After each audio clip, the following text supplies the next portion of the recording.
Income के लिए tax के अलावा क्या क्या है, इस पर हम बात करेंगे। इस वक्त हमें माहिर माशियात जनाब मियां जाहिद हुसैन साहब ज्वाइन कर चुके हैं। जाहिद साहब, बहुत शुक्रिया सर वक्त देने के लिए। आज बड़ा इंपॉर्टेंट दिन है, यकीनन इक़्तिसादी सर्वे रिपोर्ट आज पेश की जाएगी। बजट से पहले बड़ा इंपॉर्टेंट ये लम्हा होता है। लेकिन सर हम ये देख रहे हैं कि गुज़िश्ता कई हुकूमतों से, अगर हम 2018 वाली हुकूमत की बात करें तो उन्होंने पिछले 35 साल का जो खुमियाजा है उसको करार दे दिया, जो उनके 3 साल की हुकूमत रही। और उसके बाद अगली PDM हुकूमत या मौजूदा हुकूमत, अब ये एक्सपेक्ट किया जा रहा है कि शायद ये 2018 के बाद से 3.5 साल की जो हुकूमत थी उसके ऊपर तमाम तर जिम्मेदारी डाल दी जाएगी। हम एक लूप में फंसे हुए हैं, इससे बाहर निकल नहीं पा रहे और उसके नतीजे में हमारा कर्ज, हमारे मसाइल बढ़ते जा रहे हैं। क्या कहना चाहेंगे?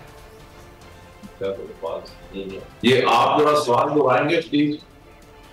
अच्छा जाहिद साहब, अगर आप सुन पा रहे हैं तो आज की जो इक़्तिसादी जो बजट पेश किया जा रहा है, इस हवाले से आप क्या समझते हैं? हम जिस सिचुएशन में हैं, हुकूमतें पोलिटिसाइज कर देती हैं जो माशी मामलात हैं, जो इकोनॉमिकल इशूज़ हैं, उनको भी हम एक लूप में फंस चुके हैं। इससे बाहर किस तरह से निकल पाएंगे? हमारा कर्ज भी बढ़ता जा रहा है, हमारे मसाइल भी बढ़ते जा रहे हैं। क्या एक्सपेक्टेशन है आज के इस इक़्तिसादी रिपोर्ट से हमें? जी बिल्कुल, आपने ठीक फरमाया। इस वक्त पाकिस्तान की जो सिचुएशन है वो इकोनॉमी वाइज पहले से बेहतर है, स्टेबल हुई है। लेकिन अगर हम ये कहें कि हम खतरात से निकल गए हैं तो ऐसी बात नहीं है। हम अगर इस साल की मेन जो मुआशी इशारे हैं तो उसमें अगर हम देखें तो हमारा जो ट्रेड डेफिसिट है वो खासा पहले से कम हो गया। और करंट अकाउंट डेफिसिट जो है वो जो तकरीबन पिछले साल कोई $8 अरब था, उससे पहले $18 अरब था, वो इस साल कुछ सरप्लस में आ गया। तो ये बहुत बड़ी इस गवर्नमेंट की अचीवमेंट्स है। लेकिन अगर दूसरी तरफ देखें तो हमारा जो टैक्स का जो टारगेट था वो शायद मिस होने जा रहा है। 9,400 अरब रुपए का टारगेट था, वो शायद पूरा ना हो। इसी तरीके से हमारा जो लार्ज स्केल मैन्युफैक्चरिंग है उसमें नेगेटिव ग्रोथ देखने में आई है। लेकिन अगर हम एग्रीकल्चर को देखें तो उसमें 6% ग्रोथ आई है। तो हमारी एक्सपोर्ट थोड़ी सी नेग्लिजिबल बढ़ी है, कोई $1-1.5 अरब की, जिसमें राइस की क्रॉप जो है उसने बड़ा अच्छा काम किया है। इसी तरीके से हमारी वीट की प्रॉपर क्रॉप हुई है। तो ये सारे मिक्स सिग्नल हैं। जिन चीजों में गवर्नमेंट फेल हुई है वो चीजें मेनली जो है वो ये है कि प्राइवेटाइजेशन अभी तक नहीं हो पाई। जबकि इससे पहले PDM की गवर्नमेंट में भी ये कह रहे थे कि हम इसको PIA को फर्स्ट में प्राइवेटाइज करेंगे, फिर लेकर गवर्नमेंट ने भी ये टास्क लिया था अपने जिम्मे। अब उन्होंने कहा था कि हम जून तक इसको प्राइवेटाइज कर देंगे।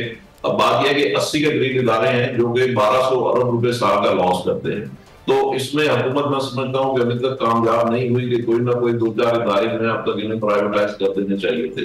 इसी तरीके से हमारा जो बिजली का सेक्टर है उसमें अगर हम देखते हैं तो हमारी बिजली जो है वो इस खित्ते में या शायद दुनिया में सबसे महंगी है। अब हम जो बिजली दे रहे हैं वो तकरीबन कुछ 16 सेंट में दे रहे हैं और हम मजीद सुन रहे हैं कि बिजली की कीमत और बढ़ेगी। और उसकी मेन रीजन ये है कि उसमें बिजली के शोबे में 1200 अरब रुपए के नुकसान हैं जिनका हमारी कौम सामना कर रही है। और 1200 अरब के साथ साथ उसमें फिर हम कैपेसिटी चार्जेस भी तकरीबन 20 से 22 रुपए पर यूनिट पे कर रहे होते हैं। तो इन दोनों अवामिल ने मिलकर हमारी बिजली जो है वो खित्ते में या दुनिया में सबसे महंगी कर दी है, जिसकी वजह से हमारी तरक्की भी रुक गई है, जिसकी वजह से हमारा जो GDP है वो भी आप देखें कि 2% पे है। अगले साल 3.6 की इन्होंने फोरकास्ट की है, जो मुझे तो नहीं लगता कि इन सर्कमस्टांसेस में हम इसको अचीव कर पाएंगे। अब सूरत हाल ये है कि अगर हम ये बड़े बड़े जो नुकसान हैं जिसको स्ट्रक्चरल रिफॉर्म्स कहा जाता है, और IMF ने जब हमें 23 जुलाई को गारमेंट जो दिया था, हमें पैकेज दिया था $3 अरब का, तो उसमें भी उन्होंने ये कंडीशन लगाई थी कि आप पावर सेक्टर में रिफॉर्म्स करेंगे और इदारों को प्राइवेटाइज करेंगे। लेकिन उस चीज को भी काफी टाइम गुजरने के बावजूद भी हम उसको अचीव नहीं कर पाए हैं। अब ये छोटी छोटी जो अचीवमेंट्स हमारी हुई है ये बड़ी मैं समझता हूँ कि इन्होंने हमें बचा लिया है। क्योंकि हमारी थोड़ी सी, मैंने अभी गुजारिश की कि अभी थोड़ी एक्सपोर्ट बढ़ी, थोड़ी सी हमारी क्रॉप्स हमारी बेहतर हो गई और उसकी वजह से और थोड़ी सी रेमिटेंस बेहतर हुई। लेकिन जाहिद साहब कता कलामी की माजरत, इसके अलावा भी बहुत सारे ऐसे अवामिल हैं जिसको अवाम हमेशा देख रहे होते हैं, जो कि अवाम के लिए निहायत ज़रूरी है। अब ये जो बजट आने वाला है हमेशा की तरह ये भी IMF की शराइत को सामने रखते हुए बनाया जाएगा। क्या समझते हैं आप, हुकूमत ऐसे कौन से स्टांस ले, कौन सी ऐसी स्ट्रेटजीज होनी चाहिए जिसको मद्देनजर रखते हुए अवाम को थोड़ा रिलीफ दिया जा सके? जी बिल्कुल बिल्कुल। अभी देखें IMF की जो सबसे बड़ी कंडीशन है वो तो ये है कि 12,900 अरब रुपए का आपको रेवेन्यू टारगेट रखना है, जो कि इस साल के मुकाबले में आपको 3,500 अरब रुपए जो होगा एक्सेस होगा। ये जाहिर है कि अवाम के ऊपर ही लोड पड़ेगा सारे का सारा, इसलिए कि हम टैक्स बेस में इजाफा कर नहीं पा रहे हैं। और इसमें फिर ये भी सुनने में आ रहा है कि आपका जो सेल्स टैक्स रेट है वो 18 से शायद 19% पे चला जाए। इसी तरीके से पेट्रोलियम लेवी में इंक्रीज होगा, इसी तरीके से भी पेट्रोलियम के ऊपर सेल्स टैक्स लगने के लिए इत्तलात हैं।